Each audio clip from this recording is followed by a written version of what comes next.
మన ప్రభువు అయినటువంటి యేసుక్రీస్తు నామములో ఈ పాస్టర్ యాకూబు అనేటువంటి యూట్యూబ్ ఛానల్ చూస్తున్నటువంటి మీ అందరికీ వందనాలు. ఈ 2026వ సంవత్సరము ఏప్రిల్ నెల 10వ తేదీ దేవుడు ఈ ఉదయకాల సమయంలో దేవుడు మనకిస్తున్న వాగ్దానము కీర్తనల గ్రంథము 107వ కీర్తన 20వ వచనం. ఆయన తన వాక్కును పంపి వారిని బాగు చేసెను, ఆయన వారు పడిన గుంటలలో నుండి వారిని విడిపించెను. ఆమెన్. దేవునికి మహిమ కలుగునుగాక. ప్రియమైనటువంటి దేవుని బిడ్డలారా, దేవుడు మనకిస్తున్నటువంటి వాగ్దానము ఆయన తన వాక్కును పంపి వారిని బాగు చేసినని వాక్యంలో రాయబడింది. ఈరోజు దేవుడు నీతో ఈ మాట ఎందుకు తెలియజేస్తున్నాడనంటే, దేవుడు నిన్ను బాగు చేయబోతున్నాడు.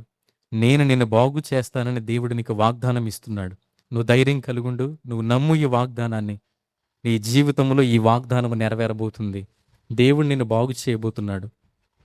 ఏదైనా ఒక వాహనం పాడైతే దానిని బాగు చేయడానికి ఒక మంచి మెకానికర్ దగ్గరికి తీసుకెళ్తాం.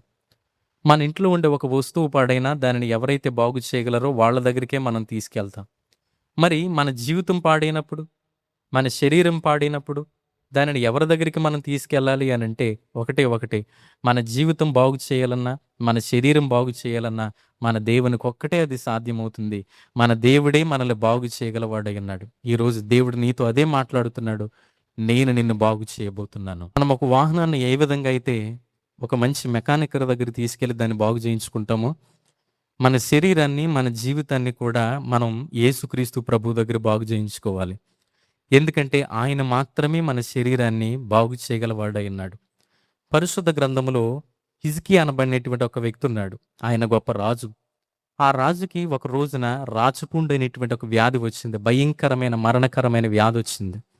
ఆ వ్యాధి నుంచి తాను స్వస్థత పొందడం కోసం దేవుడిని అడిగాడు, ప్రభువా, నేను సత్యమును అనుసరించి నీ సన్నిధిలో ఎంతవరకు నేను ఎలా నడుచుకున్నాను, కృపతో జ్ఞాపకం చేసుకో ప్రభువా అని హిజ్కియా దేవుడిని అడగడం జరిగింది. దేవుడు అన్నారు, నేను నిన్ను బాగు చేసి 15 సంవత్సరముల ఆయుష్ నేను నీకు ఇవ్వబోతున్నానని దేవుడు సెలవిచ్చాడు. ఆమెన్. ఇది ఒక కట్టు కథ కాదు. ప్రియమైనటువంటి దేవుని బిడ్డలారా, దేవుడు మాట్లాడినటువంటి మాట.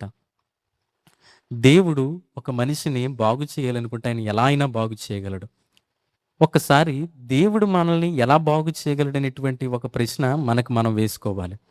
దేవుడు ఒక మనిషిని ఎలా బాగు చేయగలడు? ఆయన ఏమైనా పరలోకం నుంచి దిగి డైరెక్ట్గా వచ్చి బాగు చేయగలడా? దేవుడు ఎలా మనల్ని బాగు చేయగలడు?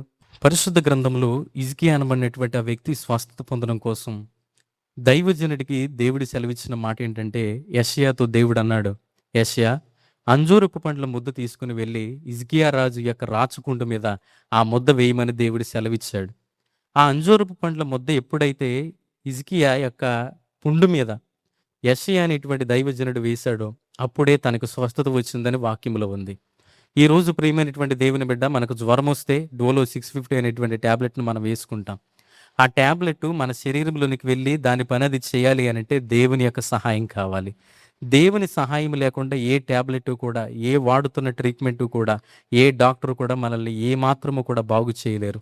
ఈరోజు నువ్వు వాడుతున్న ట్రీట్మెంట్ అయినా, నువ్వు వేసుకుంటున్న ట్యాబ్లెట్లు అయినా అవి నీ జీవితంలోనికి, నీ శరీరంలోనికి వెళ్ళి అవి పని చేయాలంటే నీ దేవుడు కార్యం చేయాలి. అదే దేవుడు నీతో మాట్లాడుతున్నాడు. నువ్వు ఏ బలహీనతలో ఉన్నావో, ఎటువంటి ఇబ్బందులో ఉన్నావో, ఎటువంటి భయంకరమైన పరిస్థితుల మధ్య నువ్వు ఉన్నావో నాకు తెలియదు, కానీ దేవుడు నీతో మాట్లాడుతున్నాడు. నేను నిన్ను బాగు చేయబోతున్నాను. నమ్ము ఈ వాగ్దానాన్ని.